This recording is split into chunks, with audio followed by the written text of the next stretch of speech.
My name's Peter Young, and I'm the Managing Director of the Free Cities Foundation. And I'm pleased to be joined today by Christoph Heuermann, who's the CEO of Staatenlos, which is a consultancy company focused on emigration, tax planning, and travel advice for people looking to relocate to new autonomous jurisdictions. Christoph is also an investor and has invested in projects in the sectors of agriculture and real estate. And he does so in a way that aligns to some of the principles we advocate at the Free Cities Foundation. And Christoph is also a long-time supporter and an ambassador for the Free Cities Foundation. So I'm very pleased to have Christoph here today. We're going to have a conversation about what in the year 2022 people tend to be looking for when they're looking to emigrate from their host countries and find a new, freer, more autonomous jurisdiction. So it's great to have you here for this conversation, Christoph. Thank you for the invitation. Looking forward to talk with you. So I wondered whether we could start off, Christoph, with a bit of background about yourself, because you've been fascinated by world travel for most of your life, as I understand. And when you were in your 20s, you set yourself the ambition of visiting every country in the world by the age of 30. So I wanted just to ask where that kind of travel lust came from and how you've pursued that and how that attempt to get around all of those different countries has worked out for you so far. Yeah, I'm currently in Jamaica. This is my country number 183 from 193. So I'm just missing 10 countries. I'm already 31 now. So the last 2 years, the global pandemic stopped a bit my travel ambitions. I still traveled a lot, but I couldn't enter many countries. So I had to postpone it a bit. But back to your question, yeah, my travel ambitions were basically coming up after graduating from school. I was doing a year of voluntary work in New Zealand. And in New Zealand, it's a compact country, but very beautiful, a lot to see. And every weekend, I was out with my car exploring different regions of New Zealand. And there I really got into traveling. And then basically back in Germany, studying at the university, every weekend I was driving to another location. I was studying in Constance, that's at the border to Switzerland. So I had basically all the mountains of the Alps to discover, did a lot of trips to France, to Switzerland, to Italy. And there it started for me. And then, of course, I wanted to explore the wider world and not only Central Europe. So you started off doing some independent travel within the area the region that you grew up in a car, and then you started venturing further afield. And what point was it that you decided that this was such a passion for you that you wanted to help other people to experience world travel and potentially domicile or relocate to other places in the world? Yeah, it is important to know my career was initially planned completely different. Yeah, I was supposed to work for the United Nations or to become an ambassador or something. I was studying administrative sciences, science of government.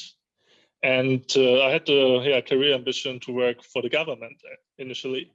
But for some chance, I got the right books or the wrong books in my hands and turned libertarian already during the first semester. And then I was very active in libertarian organizations in Germany and did some internships in Berlin with the German parliament, with a somewhat libertarian representative. I was in Brussels at the EU parliament and also did an internship in Austria with a guy called Rahim Takisadegan. That was 10 years ago. And he is nowadays a good friend and business partner and also does a lot for Free Cities.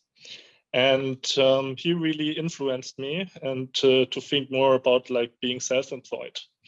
So that was then the plan. I graduated in administrative sciences, but basically the last 2 years, I didn't really study. I just read a lot of books, self-help books, business books, psychology books, and just started preparing my career as a perpetual traveler. And I think I decided to do this lifestyle during my foreign semester in Madrid. I was studying half a year in Madrid. And after this half a year, I was doing my first backpacking trip in Latin America, 2 months, Ecuador, Bolivia, and Peru. And in this time, I really got into this mode of foreign traveling and got into my mind that I want to be self-employed and connect these two things. Yeah. Interesting to hear about the influence of Raheem. He's our chief economist at the foundation, and also someone whose books have influenced me, particularly his book Austrian School for Investors. So it's interesting to hear that. You mentioned some other books that you started reading. What kind of influences did you have? Is this kind of Austrian School of Economics kind of books? Yeah, it was definitely Austrian School of Economics that influenced me a lot, and yeah, it's a lot decisions for investments and business are based on the Austrian school. That was also the point that I was studying in Madrid, because it's the center of Austrian economics in the world. So I was going to Madrid to also study with some guys there. And yeah, the initial book, it's kind of funny story. I will tell it shortly. It's basically very random that I got libertarian. Yeah, it was the first uni semester. I had a seminar on political philosophy. And due to some uni party the night before, I missed the seminar or was very late. And like the topics we had in the seminar were all like given to all the students, and the only thing left was Friedrich August von Hayek. So I had to present Hayek to my fellow students, and I had a couple of months time for it. So I read some books about him, and then I did also a thesis, my first uni thesis about him. And then in the following semester holidays, I got more into the libertarian topics, and I relatively fast read books like Ayn Rand or Hans Hermann Hoppe. So I got into more the anarcho-capitalist philosophy, and yeah, then it made a switch in my head, and I couldn't turn back to the like more social liberal things I had in my mind before. Yeah, I certainly know the feeling. I got into the Austrian School of Economics from about 2017, and it was a really big shift in my mindset, way of thinking about economics, and the way in which I realized I needed to challenge some of my more middle of the road, state oriented assumptions about life. So that's really interesting to hear about your background. It would be great also to learn more about the business side of things and what it is that you help your clients to do. So I understand that the basis of your business is that people who are dissatisfied with their home country or think that they could benefit from having a second domicile or being a perpetual traveler come to you, and they seek advice for how they can do that in the right legal way and in a way that allows them the greatest freedom and also helps to maximize their wealth. Is that roughly correct? It's basically what I'm doing the last 7 years on a daily basis, consulting with clients who want to leave their home countries. Yeah, I initially started with the German-speaking area, Germans, Swiss, Austrians, Italians from South Tyrol, but then expanded more or less to the world. So I have clients from UK, Australia, Canada, but many other small countries around the world as well. Because you still need to know some particular things about particular countries, but in general, like this strategy of the factory, you can apply to everyone. I imagine you have a very diverse client base, but maybe you could give us some examples of profiles of clients that come to you.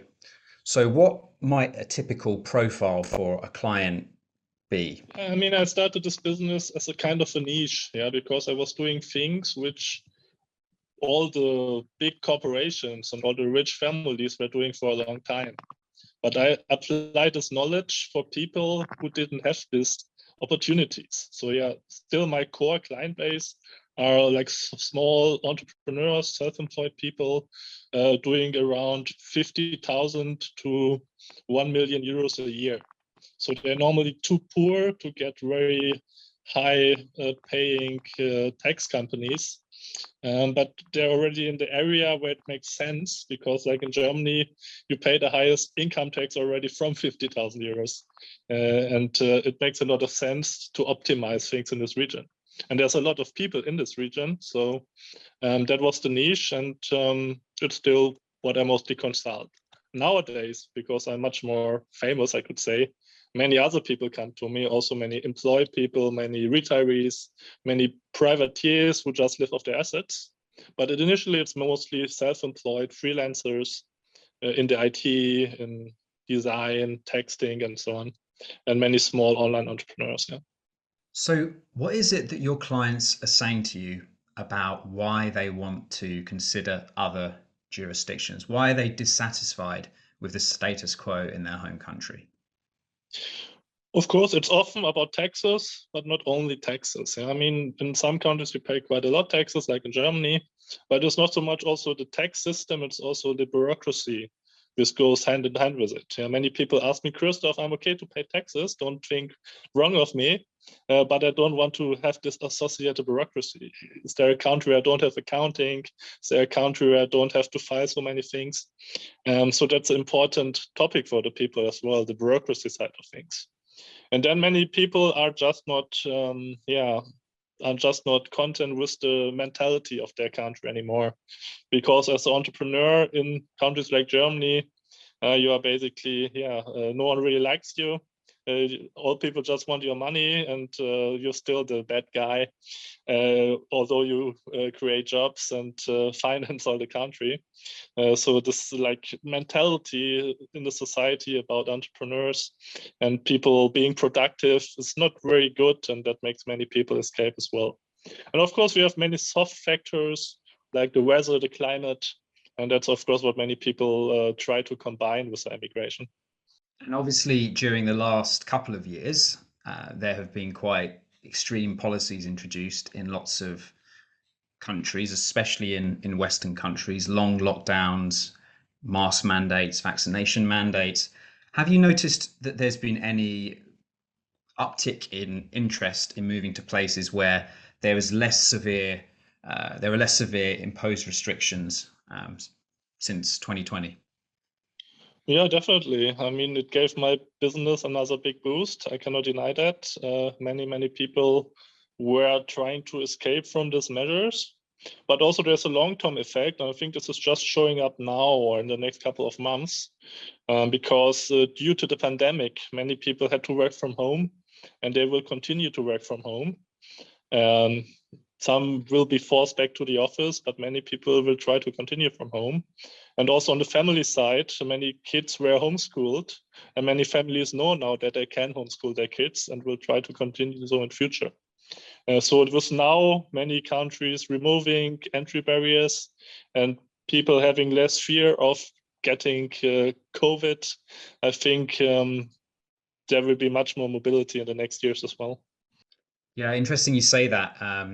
The conference that we're running this October, Liberty in Our Lifetime, is going to focus on education as one of its core themes and how people can pursue alternative options in remote education or homeschooling. So it's interesting to hear that that's a need that's This was being almost expressed one of by my your main clients. priorities as well. Sorry, it was one of my main priorities. Because in Germany, especially, homeschooling is completely illegal. Yeah, so you have to send your kids to school. There's no way around it. So from the beginning, I had a lot of families seeking advice where they can homeschool their kids. So this is also next to the taxes, one of the big topics I consult in. Yeah. Okay, that's interesting to hear. So the title of your blog is Tax Free Today, and that's quite a provocative title to some people, because some people say that, if you're avoiding taxes, then how are we going to fund the roads? How are we going to fund the infrastructure? Some people think that other things like the welfare state are very important. So it would be good to learn a bit more about how you see this issue of taxation. Do you think it's an ethical thing to pay taxes or avoid taxes? And if we don't have taxes as a way of raising revenue for governments, then how would society function in your view? It's an ethical thing. In the beginning, when I chose this lifestyle, I wanted to do it mainly because of moral reasons. Yeah, I didn't want to pay taxes for moral reasons. Many people say I'm a asocial parasite, but I think the same of many people working for the government, for example. So for me, taxation is theft, and I find it completely legitimate to avoid paying taxes. And if you pay taxes, then only because it gives you some basic services back. So I'm totally fine with paying a certain fee if I get certain benefits out of it. But it should be proportionate to what I pay. So, I mean, there's now a couple of countries in Europe which have such programs, which could be interesting. For example, Italy and Greece introduced 2-3 years ago a lump sum tax of 100,000 euros. So you can move there, pay your 100,000 euros every year, and then you're completely tax-free. And if you earn enough money, then it's a good choice because these are very attractive countries to live. You have a fixed fee you can earn, you pay only that fee, and then you're fine. So countries with such lump sum taxation regimes, for example, I find interesting, and I could imagine paying taxes there because it's just a fixed fee. I know what I have to pay the next couple of years, and this money is still probably much more than most of the local population is paying.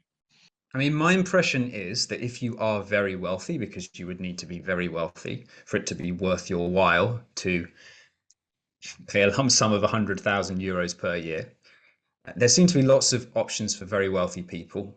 You know, you can pay $100,000 or $150,000 to buy a second citizenship in some Caribbean islands. You can get citizenship via investment in various countries or fast track to citizenship. There seem to be a lot of options out there for the very wealthy. And perhaps you could talk to us about a few strategies, a few things that you recommend for people that are maybe just on average incomes, you know, 30, 40,000 euros a year, but they're looking for something else.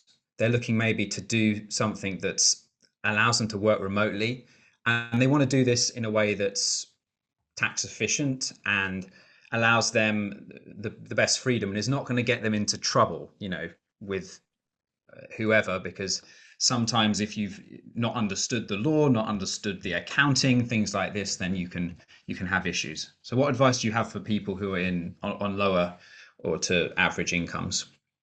Yeah, I mean, the advantage of having lower income is that you're like that it's less difficult to get out of your home countries. Yeah, because many Western countries with high taxes have a lot of barriers to exit. So you have exit taxation, you have rules that you remain taxable for a certain time if you go to low tax countries and things like that.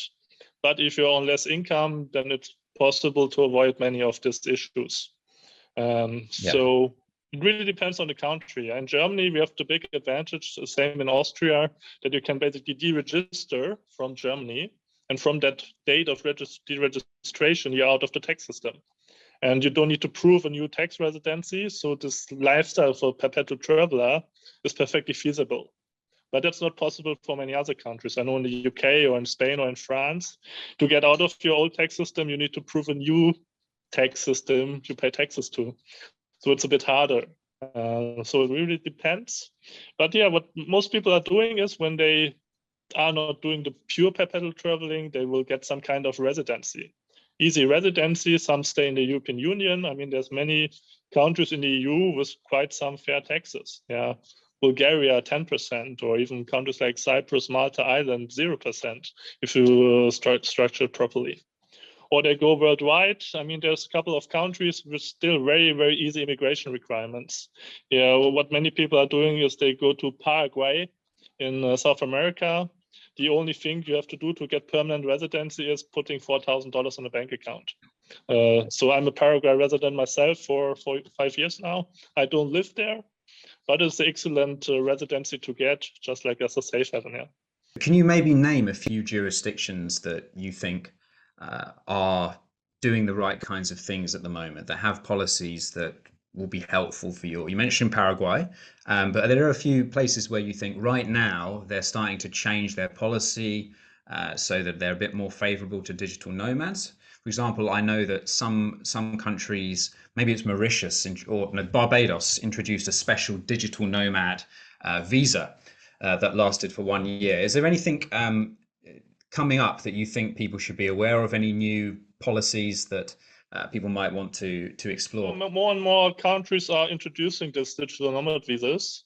However, I don't see it so necessary, because either as a nomad you are on a tourist visa and no one really cares because you're just working for you on your laptop. So it doesn't really matter if you don't have a working permit or not. Or you have already immigration programs in place which are perfectly achievable for nomads if you want to stay longer. So for some countries with very high entries of barrier, it might make sense to introduce a digital nomad visa. But if you really want to live long-term in a country or have a base in a country, like the typical options of investor visa or entrepreneur visa are normally enough. So when we see it on a global scale, at the moment, most people go to Latin America, also because of the pandemic, because restrictions tended to be much less. So it's like we have a lot of interest in countries like Costa Rica, Nicaragua, Mexico especially, Panama still. Panama shifted a bit. Panama had a very, very strong, strict lockdown. So that drove many friends of me out of the country. But the last months, it could become better again. So there's also still an option. And many of these countries in the region favoring, quite good.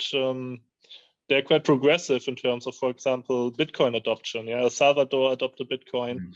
Panama basically did now as well. So this country are moving really forward in the 21st century, and that's a great thing to see. So makes sense for people to go there. Yeah. Have you visited El Salvador, by the way? I've been to El Salvador a couple of times already, although it was before the Bitcoin adoption. Okay. Yeah, I was there last year when they had adopted Bitcoin, and it was very exciting to see the early but substantial uptake of Bitcoin. And I hear from contacts on the ground that it's picking up, especially in San Salvador. More and more businesses are using Bitcoin. And I see that as a very encouraging thing. I know that you're also a big supporter of using Bitcoin. Can you tell us a little bit about why you think that having a non-state run currency is a great tool for people that want to have state independence? I mean, if you're an Austrian economist, and we both are, then you know that all the evil is mostly coming out of the money system. And if we have competing currencies, if we have decentralized money, many of the big crises of the last year wouldn't be possible, and everyone would be much richer. So that's, of course, why I support cryptocurrencies. I'm not the most Bitcoin fan, I have to say, but of course, Bitcoin was the original. I'm into Bitcoin for 10 years right now. And of course, it followed me during all my career. And I'm now invested quite a lot in crypto, not in Bitcoin, but in other crypto projects. I have some own crypto projects running as well. And I'm really convinced that it's the future. And of course, governments are trying to replicate that now. Of course, it's not a cryptocurrency. It's just like some centralized digital money. And that will come, I think, over the next years in all countries of the world. But I think cryptocurrencies, true decentralized cryptocurrencies, remain strong and remain an alternative. And because they are just not able to completely prohibit or regulate it. Yeah, you can always regulate the crypto to fiat things, exchanging it into the banking system. But the nice thing nowadays is with countries like El Salvador, or I think Central African Republic adopted Bitcoin. You just need one country in the world having this link between the fiat world and the banking world and the crypto world. And if you have this one government, it's basically impossible to regulate crypto anymore. And we already have this link, and there will always be a country adopting it because there's a lot of billions money to earn with it. Yeah? Yes, exactly. I think it's a very interesting development, and it's another tool in the arsenal for people that want to make themselves free of some of the restrictions that there are in traditional nation states. So we've talked a bit about money and cryptocurrency. We've talked a bit about tax and the ethics of tax and how you might want to arrange your tax affairs and why this is important for people. But the Free Cities Foundation, as you're well aware, has a different model for charging people for the services that we normally associate with government. The roads, the security forces, legal arbitration services. This is done via a fixed fee, a bit like renting an apartment where you have a contract with your landlord and there are certain rules about, you can't, maybe you can't drill things on the wall, into the wall, maybe you can't make noise in the area after a certain amount of time, maybe you can't pollute the air with a big bonfire in the garden, etc., etc. And what we propose at the foundation is that the new developments are allowed to try this kind of subscription-based model. And maybe this will work and prove to be effective, but maybe it won't. It's an entrepreneurial proposal. So I mentioned earlier that you've been an ambassador for us for some time. So I wanted to ask, you said that you think taxation is theft, presumably because it's not something that one consents to. One is required to pay it, otherwise one is threatened with imprisonment. So can you tell me why you think, or what you think of the Free Cities kind of subscription model, and why you think this is a better and more ethical system? I think, first of all, it's not only ethical, it's much more efficient. Yeah, I mean, you just have a fixed fee, and the operators only have this fixed fee to run the roads and the security and everything. And there's no possibility to extract more money out of the citizen, because of course it's governed by private mutual consent over contracts. And in a normal government, and we see that every year, taxes are not going to be lower. They will always rise and rise and rise. And the rest is done over central bank inflation. So you just don't have this kind of stability of fees you pay. And I think this subscription model works perfectly because it works already in a couple of countries. I know I'm Dubai resident. To be able to be Dubai resident, I need to sponsor a visa over my company. So I pay around 4,000 euros a year for the company and the license. And basically this can be compared to the subscription model. I'm not living in Dubai, but I could live in Dubai for 365 days and use the infrastructure. At the moment, I'm just visiting twice a year for a week. But I think the subscription model, 4,000 euros is more than enough money to have a functioning government. I mean, see countries like Singapore or Dubai or Hong Kong or many other tax havens, they have a very high standard of living with very little taxes. So it's definitely possible. And also, even in the developing world, places like Honduras, which I know that you and I are both reasonably familiar with the circumstances there, it's possible to do these things much cheaper, and you can provide basic security services that secure an area, because often the situation in particular parts of the developing world is that there's not security, there's problems with gangs, there's problems with police corruption.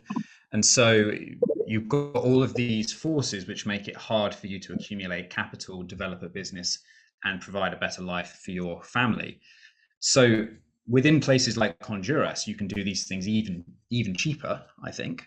And that's a great thing, because I think we've already seen from some of the early projects that have been developed there, like Prosper and Morazan, that there were already good quality jobs being created. And there were not just jobs, particularly in Morazan, not just jobs where the company is directly employing people, but also jobs where someone has come in and they've started to serve the local community by setting up, a young lady called Rosa came in and set a shop up that's selling food, drink, and kind of restaurant area, selling to the construction workers there just because there was an entrepreneurial opportunity. and she paid a very low rent, something like $20-30 a month, to have this very nice apartment within Morazan. And she's been able to grow her business and improve her situation as a result of it. So yeah, there's opportunities, I think, at the higher end, but also wherever you go, I think when these things are tried out, there's really an opportunity for people to improve their lives, and it doesn't have to cost a lot of money to do so as well. Very important thing to say, because most of my clients have all these advantages of tax freedom and general freedom by living in high tax countries. Yeah, like as a typical perpetual traveler, you can just choose 2-3 locations, and that can be very expensive and high tax countries, and just live there and still not pay taxes. Yeah, a good friend of me lives half a year in Barcelona and half a year in Stockholm. He would pay more than 50% taxes if he would be taxable, but if he lives there just half a year, he is not taxable. So for this kind of people, it's not that attractive at the moment to go to Honduras, to a pioneering city with basically no infrastructure. Yeah, I think it's more interesting for people who have not this options to live this lifestyle, for people who have to emigrate and live really in the place they emigrate to. So for many people with physical jobs, and I mean, there's a lot of people are passionate about physical jobs, about cooking, starting a restaurant, or building houses, or just any kinds of local services. And I think it's important to concentrate on these people first, because they will then lay the milestones to make the place more interesting for digital nomads. Yeah, so digital nomads will only come to these places if they have a certain kind of infrastructure, because they have the advantages of no taxes and so on anyway. Yeah. And in a way, it's kind of strange, isn't it, that we have these arbitrary cutoff points, 182 days in a year, and you're tax resident, and otherwise you're not. It's kind of binary, and in a way, it would just make more sense if there was a system that said, you can come here for a month tax-free, if that's fine, or without, in the free cities world, you can come here for a month without paying a service charge, and that's fine. But if you want to stay 6 months, you just pay half the service charge. And I think reasonable people would be happy with that, because they understand that the roads are not free and the police are not free and things like this. So yeah, definitely. But I mean, that's also how it works in many countries of the world already. Yeah, in many countries you have a toll to use the road, and in many countries you pay your visa fees. And there's other kinds of methods to extract revenue from you. And as a tourist, yeah. So I think in most countries I visited in the last couple of years as a tourist, I contributed as much in the country as I got from the country, like terms of infrastructure use. And yeah, if you just pay your income taxes and everything else in your home country and stay there, then it's very disproportionate for you, not for the government. The government really gets a lot out of money just staying in their home country. a question I wanted to ask you now is, we've talked a bit about countries and policies that are kind of favorable to expats or travelers, but there are also these specific autonomous jurisdictions, normally much smaller, that are existing within other countries. Honduras, with its ZA law, has made the construction of a couple of these zones possible. But there's also developments in other parts of the world. There was recently an announcement about a Catawba Indian reservation that's going to be kind of built as a low regulation free city over in America. And there are various projects, some of them intentional communities, some of them more legally autonomous. So I wanted to ask you your opinion on what you think the most exciting developments are right now in the realm of intentional communities or free cities. I think some countries lay good groundwork, like Honduras, and there's a lot starting there, and that it could be a good future. But personally, I'm looking into other options as well. I'm also following very stark the seasteading community. There were some ventures in the past which were not so successful. but I think right now they got everything together. They learned from their failures, and there's some exciting projects coming up now. For me, that's interesting because I love the oceans. I have a catamaran myself, as I said, and I will spend probably a couple of months every year on my boat the next couple of years. So I'm really like a fan of the seasteading. And I think at the moment in Panama, there's a lot of things going on there. And since I'm already a Panama resident for a couple of years and have my boat there, I will probably concentrate on that area the next couple of years. The other thing I was going to ask you about is our conference. So you're a sponsor of our Liberty in Our Lifetime conference that's coming up this October.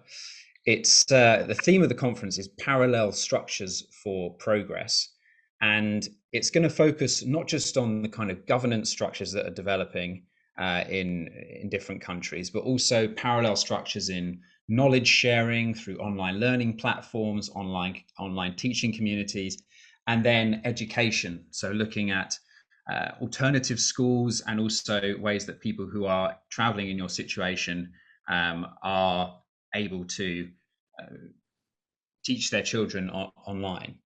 So we're going to showcase all of that, and you've been one of the early sponsors for the conference. So I just wanted to ask your view on what you think about, the parallel structures that are developing in the world today. What's being made possible because of developments in technology, and is there anything you're particularly excited about, or particularly excited about hearing at our conference? Yeah, it's very important for me, this kind of parallel structures, because it basically decided me to live also this lifestyle I'm doing now. Yeah, because I told you a bit about my career. In the beginning, I was studying, I was turning libertarian, but I first thought I could change the world over politics. So I was active in politics in Germany. I made some internships in that direction, but I saw, politics is completely corrupted. You cannot change the world, at least not towards more freedom with politics. And then I was very engaged in like the more philosophical kind of things over like public policy, to be like a lobbyist. I worked in a lot of organizations like Students for Liberty and things like that, great organizations. And I find it very, very important to educate people about freedom. But I would say educating people about freedom is not enough. That will take hundreds of years, probably until the world will be free then. So I decided for myself, the only way to real freedom is getting freedom now, getting freedom over parallel structures. And I choose the way to teach people to get free over the flag theory about clever strategy and arbitrage of different laws, different jurisdictions, and so on.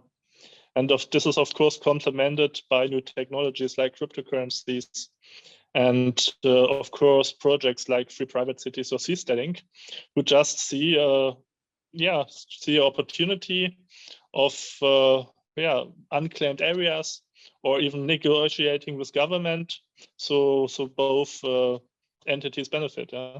That's one of the reasons we opted for this kind of model, where we focus on parallel structures rather than focusing on trying to change existing systems from within. Because the problem with doing that is that with our structures as they exist at the moment, we think we have freedom to choose our own governments, but in reality, the decision is made by normally a small number of swing constituencies, and it's a choice between two options which tend to be pretty similar.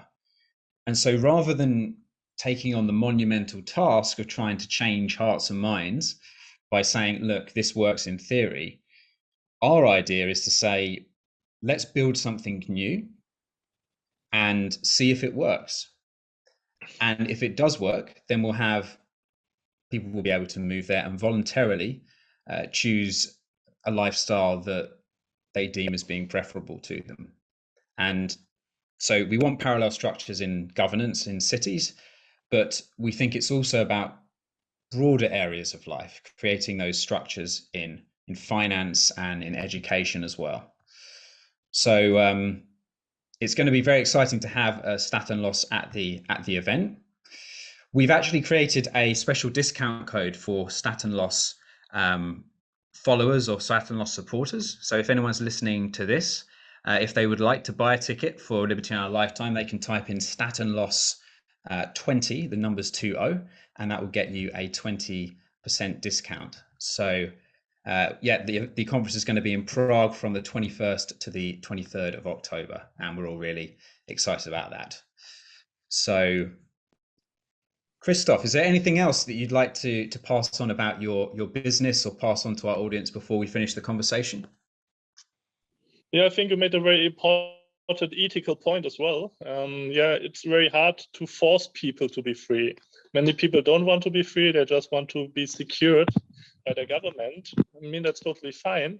And by creating parallel structures outside of the system, we don't force people to freedom. Yeah, we just show them options to become free if they want, but they don't have to do it. Yeah, we are not dictators overtaking a country and saying no taxes, but also no social security, nothing. People can choose to opt out and opt into our systems. And I think as a true libertarian, that's the way to go. I agree. And I think at the heart of ethics is not engaging in force against people who haven't engaged in force against you, and forcing resources in one particular direction through centralized power divorces the use of those resources from any kind of market signals.